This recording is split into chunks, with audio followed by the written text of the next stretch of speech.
Hello, and welcome to the Block Solid podcast, where we talk about the evolution of the property market and the newest technologies that enhance and revolutionize the world of real estate as we know it, and how we, the owners, the buyers, the renters, the investors, the realtors, the agents, and the entrepreneurs can benefit from it all. I'm Yael Tamar, co-CEO and co-founder of Solid Block, pioneers in real estate tokenization, and I'd like to welcome Mike and Nicole Wilhelm, known as the Wilhelm Team, as my special guests on today's episode. How are you doing, guys? We're great. We're doing fantastic. Actually, my new thing is I'm too blessed to be stressed, so I'm feeling wow. today. I love that. Where are you guys talking to me today from? Coming to you from the Bay Area in California, the San Francisco Bay Area. Awesome. And just for the listeners who may be listening in 5 to 6 years, what's the COVID situation today in the Bay Area? I think it just depends on what city you're in, but for the most part, we're masked up. There is opportunities to do indoor dining. Some people are vaccinated. So we're at, I think, 20% vaccinated. Yeah. Nice. And working the numbers up. Yep. And people are ready to go out and do things. And the real estate market has not stopped. It actually increased in speed. Okay. Because of COVID-19. It's been interesting. It's been super interesting. We've heard about this mass movement from the Bay Area out west, out east, I guess, Texas and other places. Is that something that you guys are really seeing? Yeah, they're calling it the Great Reshuffling. The definition of home has changed for people. Before people wanted to be, where it was happening. They wanted to be in cities and metropolitan areas and just be, part of the community. And now we're realizing they need a Zoom room. They need a Peloton room. They need a backyard. So people are looking to move outside of these densely populated areas and into more of the suburbs. So the suburbs are back. I love it. You need a room for your Peloton.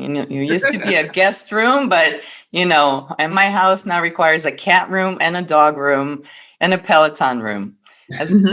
That's cool. Yeah, because my dog and my cat don't want to share a room. That's for sure. Okay, so let me kind of introduce you to the listeners, not to skip over your impressive bios.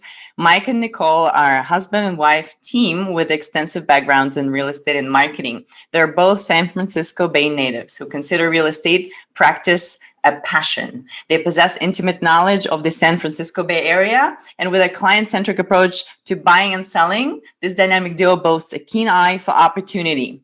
Mike and Nicole's team, Powerhouse, specializes in luxury real estate and works hard to provide one-of-a-kind customer experience. Their efforts complement each other to ensure that their clients' needs are thoroughly attended to. And we're going to talk about what each of you does. That's very interesting to me. Trying to work with your significant other seems to be working for you guys. So I want to know your secret for sure.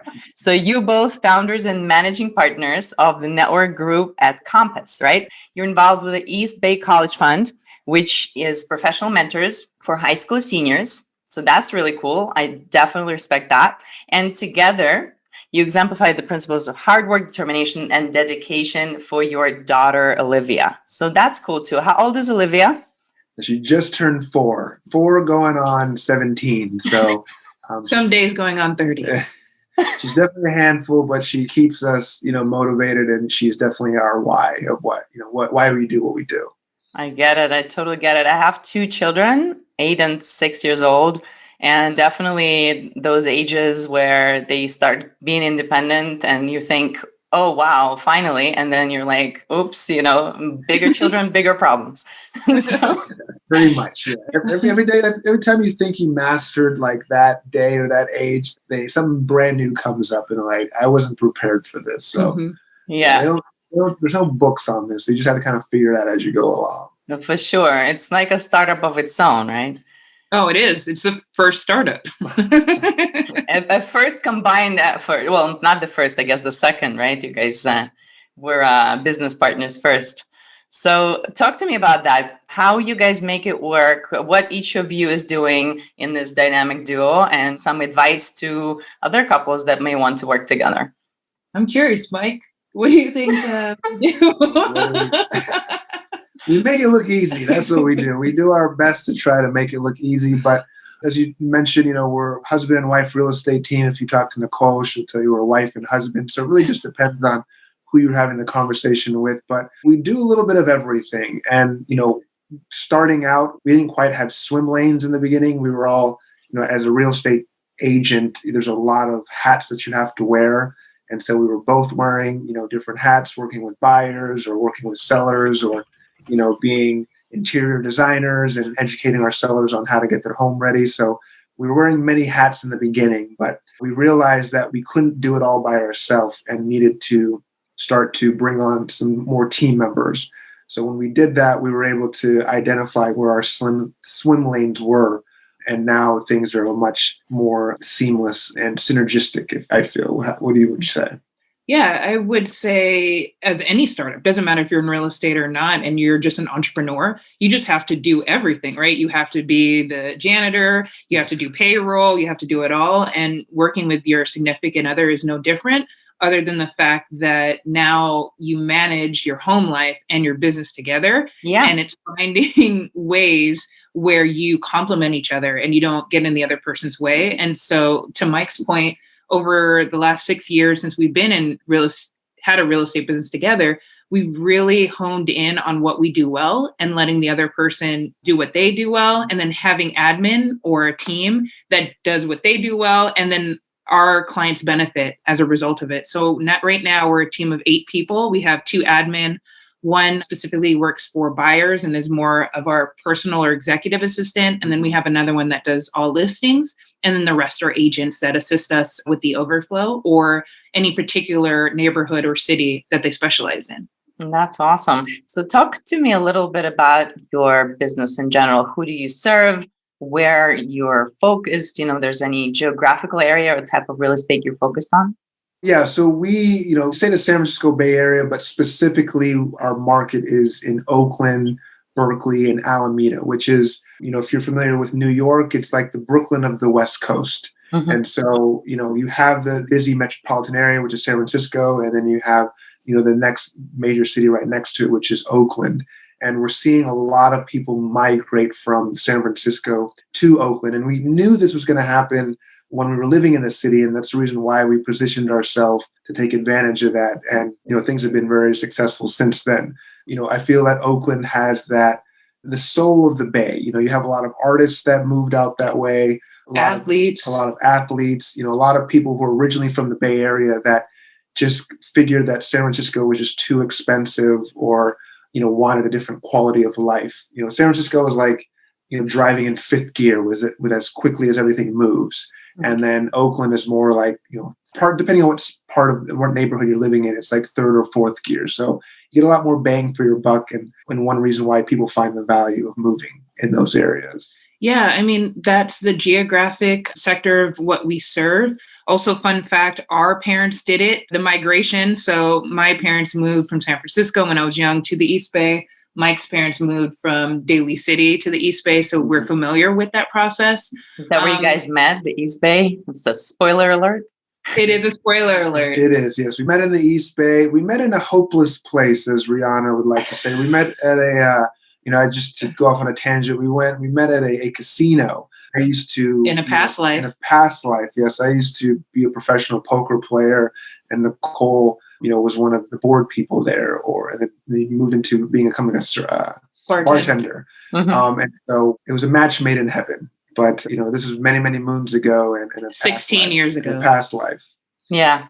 Well, I hope that mixing drinks may become useful at some point, at parties, at poker parties that you guys are, can start holding again after COVID. Oh, for sure. I can't wait for all of us to get together again. You're more than welcome to come through. I could teach you a thing too. Okay. I would love that. I don't play poker just incidentally. I want to, just never got to it. My co-founder Yuval, he's a poker player. So we actually went to Vegas for a conference last year, and I was working, but so was he. Yeah, exactly. Yeah. So this is really fascinating. And first time I started learning about real estate, maybe 10, 15 years ago, I read The Rich Dad, Poor Dad for Real Estate. And one of the things he was saying, if you're going with your wife, you're going to have dinner and you talk about real estate, you can claim that on your tax return. I'm guessing you guys can claim all the meals you have on your tax return. all the time. Just about. And you'll be interested. It's interesting if you just listen in on the conversations that are happening around you in pretty much any setting you're in.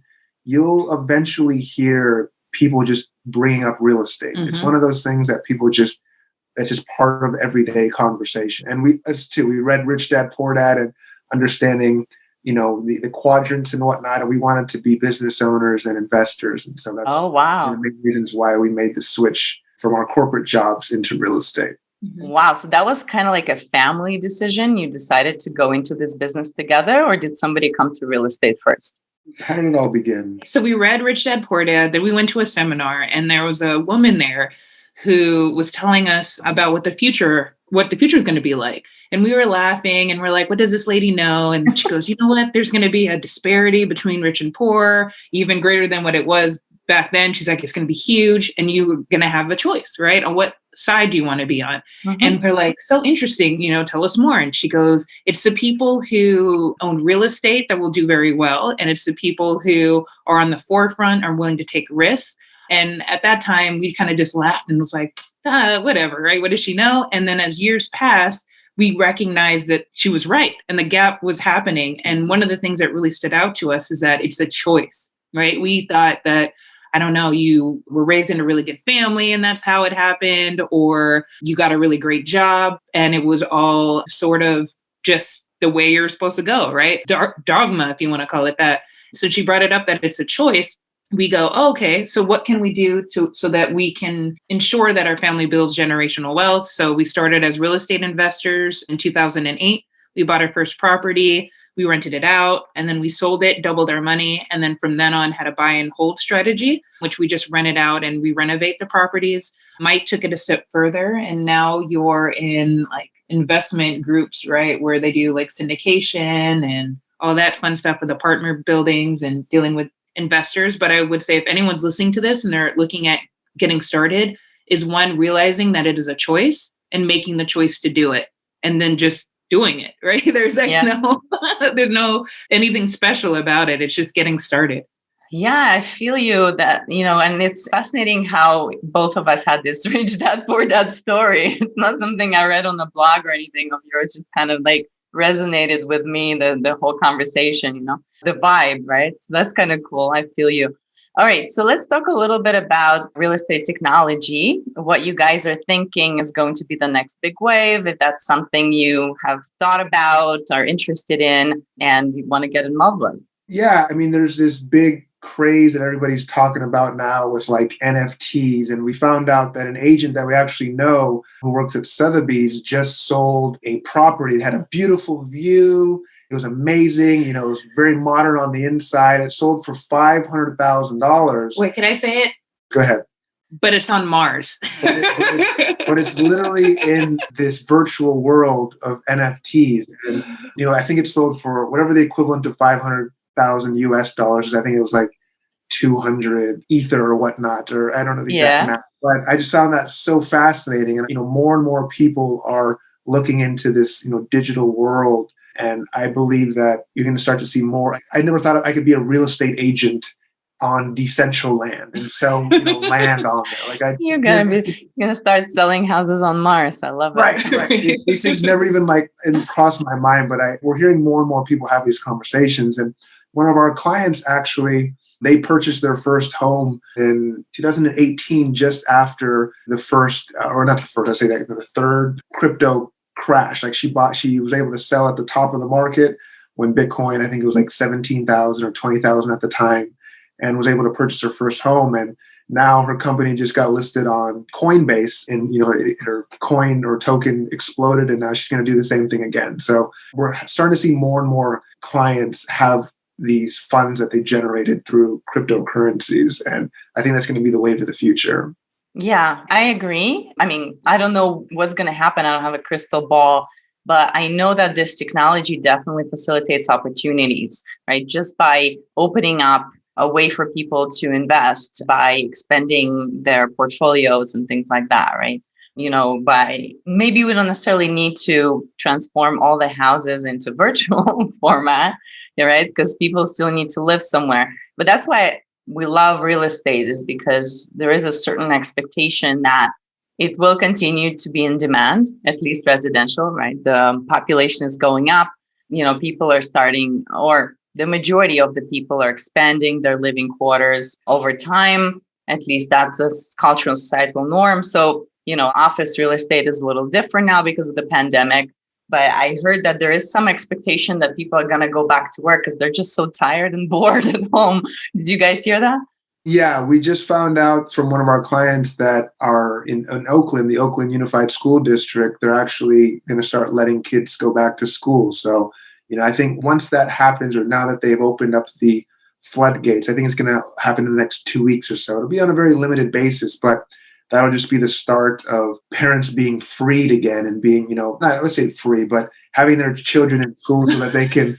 I'm going to say it's free. I'm going to tell Olivia. No, it's free. It's literally like, you got to think about, like, this has never happened in any course, in any part of history before, where, not only do you have to run your business, but you also have to, educate your children and be a teacher and whatnot at the same time. So I think, that's one reason why parents send their kids to school, to learn something and socialize with kids. And now that they're able to do that again, I think parents are going to start realizing that they don't necessarily need to be at home anymore. They can actually go to the office and have some sort of normalcy again. Yeah, I wonder who educated the cave children when their parents had to go and hunt, They probably came along. Come on, you got to hunt too. You can gather, get some berries. Yeah, I wonder. Yeah, but that definitely was unprecedented. We had 3 lockdowns over here in Israel, where I am right now. And, the first one was really tough. Like, we just didn't know what we were doing. And then the second one got easier, and like the kids adopted. And the third one is like a breeze, everybody knows what they're doing, there's Zoom, it's working, they know how to work it. So, we're ready for the fourth one. That's what I'm going to say. Are you guys currently in a lockdown now, or are you guys out and about? We're out and about. Everything's open. We have 80% vaccination rate for those that could be vaccinated. Some are refusing, younger people are maybe not vaccinating, but the problem, or maybe a challenge, not a problem, but a challenge in Israel, is that there are a lot of kids. So about a third of the population, or maybe a fourth of the population, are kids under 16 years old. So they're not vaccinated. So we're kind of trying to see what's going to happen, in the next month or two. But, and right now people are just celebrating. They're out. I was at a bar yesterday, which was, a whole new... It was like, what was that like? I know. That was very good. That was actually a performance theater in the bar. But yeah, that was very interesting. Very cool. So back to you guys. Do either of you have a role model, public figure, a private figure who's been an inspiration to you, your work and life philosophy? Yeah. So we have a role model that recently passed away, unfortunately. But his name was Guy Faulkner. Fun fact about Guy that a lot of people didn't know, that I feel like he would be okay with me saying now, was he was a multimillionaire that was a community college professor. And I met him very randomly. I was doing a talk at the community college that he taught at, and somebody was like, "Do you know Guy?" And I was like, "No, why would I know Guy?" And he's like, "Because you're in real estate and everyone should know Guy." And I go, "Well, if everyone should know Guy, then I should know Guy." And then we had a meeting with him. I introduced Mike to him. And from there, we had a great relationship that was I would imagine that it was very similar to like Tuesdays with Morrie, if you ever read that book. Yeah. I love that book. Oh my God, it's so sad. That's what it was like. And he knew it. We knew it, that one day he would pass away because he was suffering from cancer. And it was things that he didn't share with people. And one of the things that really opened our mind was, one, don't look at things at a granular level. Like, there are so many different opportunities within real estate. Like, he was one of the first pioneers to make freeways in the Bay Area. Like, before, we're like, how were people getting around before, And he's like, I don't know. And so we developed it. And he was one of the first people to create the Oakland skyline. Before that, it was flat. And there's the knowledge that he poured into us, we're very grateful for. So now we can't see the world any different. Right now we see it, and it's like, how can you impact it? How can you use real estate to change people's lives? How do you do that and give back at the same time? We just feel very grateful. So how do you use real estate to change people's lives? Oh, so many ways. One of the ways is we're doing it through the work that we're doing at Compass through diversity, equity, and inclusion. One within the real estate industry itself, making it more diverse and inclusive, just not with race, but also sexuality, also through home ownership, right? And helping people build generational wealth and recognizing that it is possible. It doesn't matter your upbringing or if you're not from this country or the struggles that you faced. There are, down payment assistance programs, or you can purchase with other people. There's all sorts of things, or you can use crypto. Yeah, you can use tokenized fractional real estate opportunities. Yeah. All of it. And that's what excites me about the future of real estate and cryptocurrency is that one, it's never been done before. And two, it opens it up to an entirely different demographic that hadn't had the opportunity before, because historically real estate has not been something where people of color had access to. It was actually written so they didn't. And so that's what I'm excited about is now this open exchange where people can build this generational wealth for their families. Yeah, I understand that statistically, of course, there's a big disparity still between Caucasian and African Americans, and that goes all the way to like Abraham Lincoln. Initially, there was supposed to be a distribution of properties after the Civil War, and then it wasn't, right? I think that was the case. And that's where the gap started building. So it's not this basic asset which allowed people to build wealth upon, right? And I think that's one of the reasons why there is such a big economic gap. And what you guys are doing, and also we have a vision to let anybody, regardless of, like you said, socioeconomic position, race, gender, and sexuality, or anything like that, to own a home, or a piece of a home, rather, at least a piece of a home, which will enable them to then take it and either use it to collateralize and get a loan to build your own business.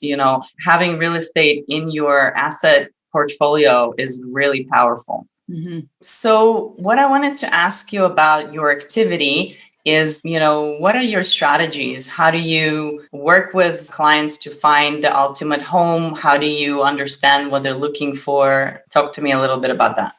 Yeah, I mean, it really starts with just finding out what their why is, and why do they want to buy a home in this market? Right now, as I mentioned, everyone's going through this great reshuffling, and we talk to agents pretty much across the country, and they're all running into the same thing, which is this lack of inventory. Usually the spring market is when, you see this flood of inventory come in and people have a lot of options to search through. Right now, we're not really seeing that. And there are way more buyers than there are sellers. And in our market, to give you a perfect example, if no more homes were listed in, say, Oakland right now, and only the homes that are currently on the market now, at the current pace that people are purchasing the homes, it would take about 2.5 weeks to sell all the remaining homes, and there'd be nothing left. Wow. And so it's just this unfathomable market that we're in right now that we've never seen before. Usually, it's about 3 months is this break even between whether it's a buyer's market or a seller's market. When I say 3 months, it means that if no more homes are listed, it'd take about 3 months to sell all those remaining homes. The fact that it's only going to take 2.5 weeks is it's crazy right now. So it's finding out what their why is. How important is that Zoom room to you? Or how important do you really need that space for your kids or for your, have a nice backyard? And so finding and breaking down what is their why, because it is a challenging market. There are multiple offers on every property that we go show. We just wrote an offer for a client that unfortunately didn't win. It was listed at 1.2 million. They wrote an offer with no contingencies at all at 1.6 million, and it actually closed for 1.9. So it received 22 offers. So it just gives you an idea of how challenging it can be. So you have to be able to help people understand the market, understand how challenging it can be, but because of the relationships that we have with a lot of listing agents, we do get a lot of insight into how to get our offers accepted and how to separate ourselves from the rest of the pack. So it's been one of our strategic advantages of being hyper focused on our market. I understand. So for you guys, it's basically putting this offer in front of people's eyes, and specifically the ones that need to be looking for a property like the one that you are offering. Yeah. Mm-hmm. Yeah. And one thing I'd want to mention too is we just don't rely on the MLS. We try to find what's known as hidden inventory. So we'll do expired. So if a house didn't sell, maybe the seller wanted to sell during the height of the pandemic and everyone didn't want to go out, right? It was one of the first lockdowns. We give them a call. Are you still interested in selling? Maybe they were priced too high, and so now they are sitting, right? We could give them a call. We never stop trying to find something for our clients because we recognize how competitive it is, and we want to give them, an advantage. We want to give them a leg up, especially because a lot of our clients are either first generation or they have saved up a lot of money. They've worked very hard. So why not give them an advantage or some kind of leg up? Like, you did all the hard work. Let us take it from here, and find them what they're looking for. And on the flip side of that, you have the sellers that we work with too. And, we have programs where, not everybody has the money to get your home ready for the market. So, if you need to do some painting or you need to renovate the kitchen or the bathroom or you want to get staging, not everyone has 5, 15, 20,000 extra dollars that they can invest in the property to maximize that, because you will get a return on that investment. So we have a program that will actually take care of those costs up front for you. There's no points, no interest, anything like that. You just get issued a debit card. You have to have a certain credit score at 650 above and so much equity in the home, but it just gets taken out of the back end. So if somebody borrows, say, $20,000 to invest in their kitchen and painting and the roof or whatever repairs need to get done, they don't have to pay anything up front. It just gets taken out of the proceeds on the back end. So they never have to pay anything out of pocket. So a lot of sellers take advantage of that program so that they can see that return on that investment. That's beautiful. So another thing I wanted to talk about is your extracurricular activities. There are a few things.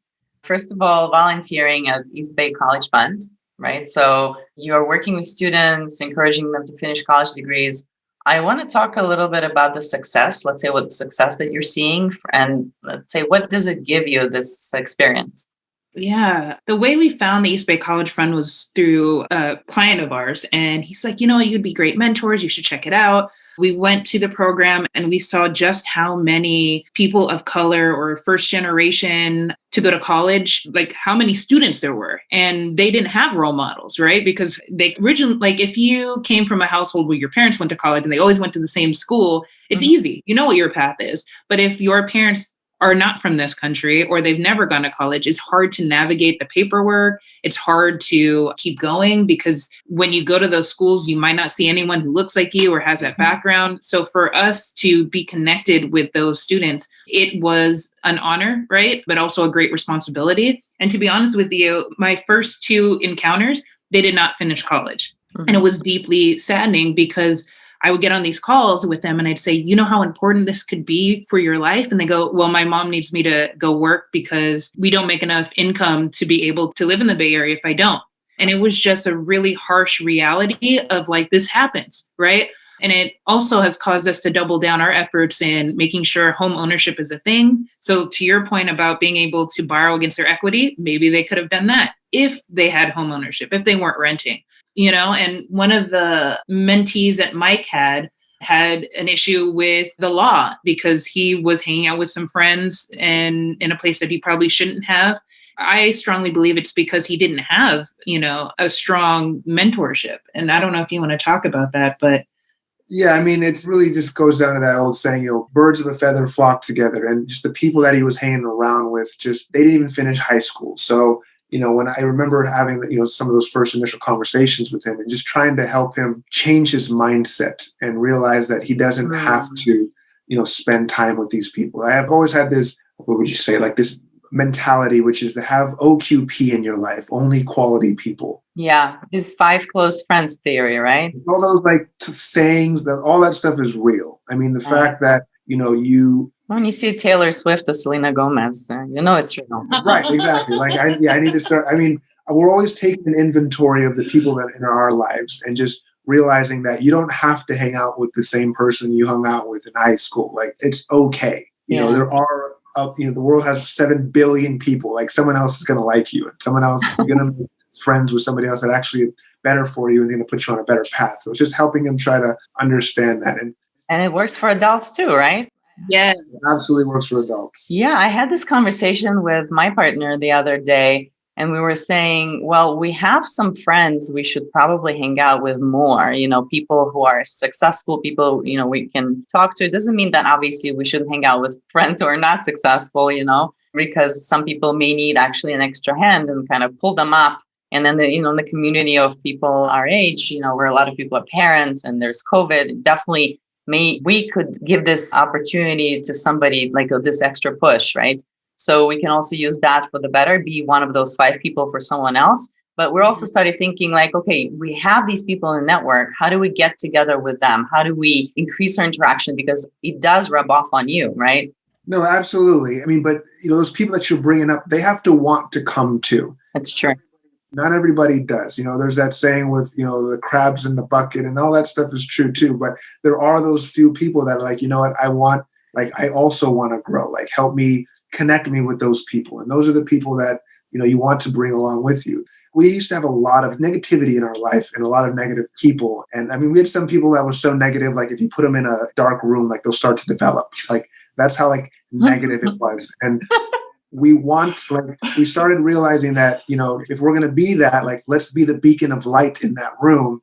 Let's attract the people that actually want to come with us. No, and so it helped a lot with COVID. We try to just change people's mindset, and we realized who our actual friends were and who the people that wanted to come along on this journey of life that we're going on. Positivity, right? Yeah. And I'm so glad you mentioned that too. That experience, I'm so thankful for it because it has allowed us the experience where we can draw from it now and share it with people.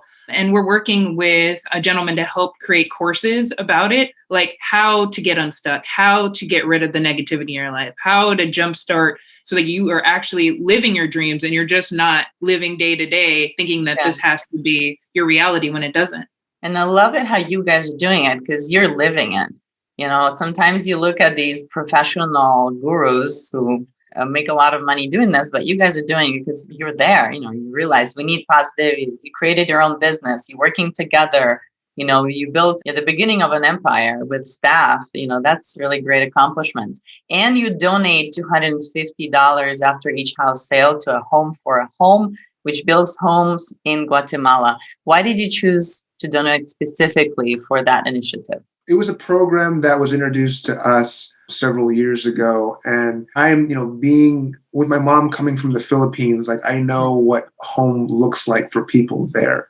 And until I can find one that donates, directly to the Philippines, that was the next best thing. Some of these homes, these are very simple homes that are being built, but I think the cost to build a house here is $300 a square foot, where the cost in Guatemala is, once you hit, I think it's $2,500, that, that's enough money to actually build somebody a nice little living quarters. These are families of 4, 5, 6, multi-generational homes. It's something small, but at least it's a place for them to live rather than a shack that's going to get blown down in the next, storm that passes through. Got it. See, I thought you may have had an abuela, but you had a Lola. We did have a Lola. We had a Lola, exactly. And now our daughter has a Lola too. Yeah, we have a huge Filipino community here in Israel, actually. I think we have probably 500,000 or 600,000 people that are Filipino out of 8 million, right? So it's wow. Yeah, they come here as caregivers. But I had a few friends who came to study as well. So it's actually very popular, because Filipinos are Christians and or a lot of them that are common Christians and are very devoted. And Israel is one of the places that they kind of want to be. So that's why we have a very, very big community. And I used to play volleyball with a lot of Filipino. And I don't know why it's such a popular sport for them, at least in Israel. But I noticed that half of the players were Filipino. So that's really cool. So that's how I learned, I picked up a little bit here and there. Maybe you're in a Filipino league. Maybe. Yeah, exactly. So no, because there's so many, it's not second generation because they've been living here for so long. So it's so cool to see in Israel where I live, and San Francisco Bay is no different, this great diversity. So it's cool to see that it's starting to be that way here as well. Well, obviously there's Ethiopian Jews, now there's Filipinos and other members of the Asian community, a lot of Indians here. And you're starting to see, other types of faces, and it's amazing. Like, I've been missing that in Israel for a while, living in Tel Aviv, frankly. And I miss New York, and I miss California when I used to live there for a little bit, because, you go out in the street and you see, there's a lot more diversity. So I would imagine that they loved having you on their team, because most of us Filipinos are super short. And I know we've never met. You're pretty tall. I know we've never met. Well, I'm only half, so but I able to get the other side. But I'm sure you're even though we never met in person, I'm sure you're 2 feet taller than all of it. Yeah, I am tall. I am 5'8", but yeah, you're right. They were a little shorter, but they were very, very strong. Like, they were incredible players, could jump very high. Like, in general, I think very athletic. Like, at least that's the impression I got. A lot of us were vertically challenged. Like, when I go to the Philippines, like, all my cousins are like, I tower over them. And I don't think I'm tall, but You're 5'10"? I'm like 5'9". Yeah. But I got the good end of the stick. Okay. Very cool. Very cool. Actually, I am 5'10". Why did I say I was 5'8"? I am 5'10". Maybe I got shorter. I don't know. I'm just forgetting my feet in inches. So what I wanted to ask you, a few last questions I wanted to ask you. Number one, what is your shared or maybe individual ultimate goal? Yeah, Mike. The last call we went on, he had me go first, so he had more time to think. So this time I'm going to... I mean, at the end of the day, I touched on a little bit earlier, which was just to be the beacon of light. Like, I just think right now we're going through, this inevitable process of change that everyone's going through. And, it's really just your perspective on how you look at it. You can look at it as this is a great opportunity to change and become a better person out once this all passes. Or you can look at it the other side of the coin and say this is like the worst time in history and, it's all doom and gloom. So it really just comes down to your perspective. And I choose to live the latter or the former. I forget how that works exactly. The good one. Big words here. The positive. But just because I know what it's like to wake up and think that the glass is half empty. Like, I know what that mentality does. And I know, like, how you are with anything is how you are with everything. And if you can always look at the glass half full, it will transcend to the other aspects of your life. And I know what both sides look like, and I've lived both sides, and I choose to live having the glass half full, as much as possible in any situation that I'm in. Maybe having a glass fully full. Completely. Yeah, fully full. Yes. Fully full. Or realizing that you have this glass, but there's actually this gigantic full pitcher that's sitting right next to it. All right. Fill it up. Exactly. Right. So it really just depends on your perspective. For sure. Yeah. I mean, yes to all of those things. But the way that I look at it is this is a great time, right? Although people look at, like what you were saying, is all the things that are happening that are negative. What about the things that are positive? What about the things that are growing from this experience? One of the things that I talk about a lot that I think is controversial is, although you see a lot of people of color getting murdered, right? What about the people that are doing excellent work? Why don't we highlight those people as well? And where your focus goes... energy flows. Energy flows. And so we should focus on how do we make more opportunities for growth, right? How do we pour into each other? How do we pour into ourselves? And I think as long as us as a society continue to do that and figure out ways to make real estate work for everyone, to make it more inclusive and equitable, we can stand to have a better future where our kids will be like, what was it like before the pandemic? What? We weren't all equal, or people didn't have the opportunity to get real estate, and we can all sit back and laugh and be like, you don't know how it used to be. Like, that's what I would love to see. I actually don't want it to go back to normal. I want to see a better future. I love that, because the normal is not good enough. Oh, it's not. Mm-mm. Yeah. I love that thought. Wow. Okay, goosebumps. All right. So talk to me about where you would want to live. Is the San Francisco Bay the ideal place for you guys? What did you say? He said Israel. Sounds like an amazing place. You guys say, I have a guest room, or maybe we'll restructure the dog room.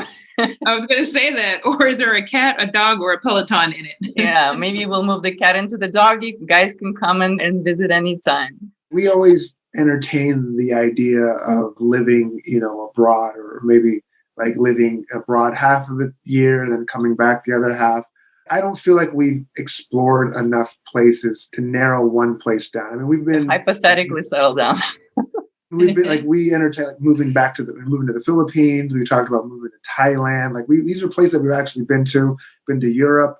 We've been to Brazil. Like there's just so many places that I enjoy living, but I haven't found my second home yet. And Nicole has a different answer though. Yeah. And I don't think it's about finding a second home. I think it's finding multiple homes, where for a season you're there and then you can go somewhere else. One of the things we're trying to figure out, and we're working with a travel influencer, is how to bring your family with you and have like homeschooling or maybe a traveling program where they can still learn and they can learn from those places that you go to. The only program that I saw that's similar is a high school program out of New York that they travel all over the world year round and they learn in each place that they're at. That's incredible. With the people with their cohort, right? Their fellow students, they go, right? Yeah. That's the most difficult thing. It's an incredible thought. I never thought about that. I thought, kids need stability, but the stability are the people around them. It's not necessarily the place. I love that. Yeah.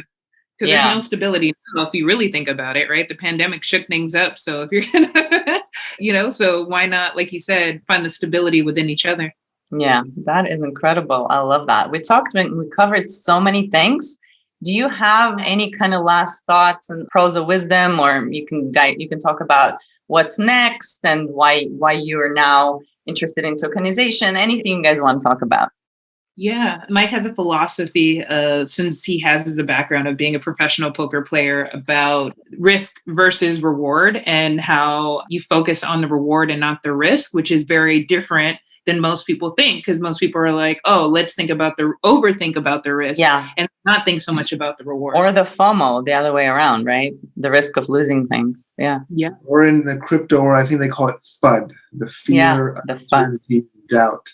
But yeah, I mean, it's about understanding what the reward is. And obviously everything that you're waking up is risky. You could walk and trip and sprain your ankle, but you still go and do it anyway, because the reward is you're going to go and you're going to have a great day.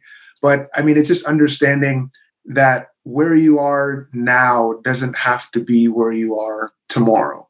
You can absolutely take the risk and take that leap of faith, because I believe that a lot of people live in this state of mind where they'd rather live in a known hell than to live in an unknown heaven.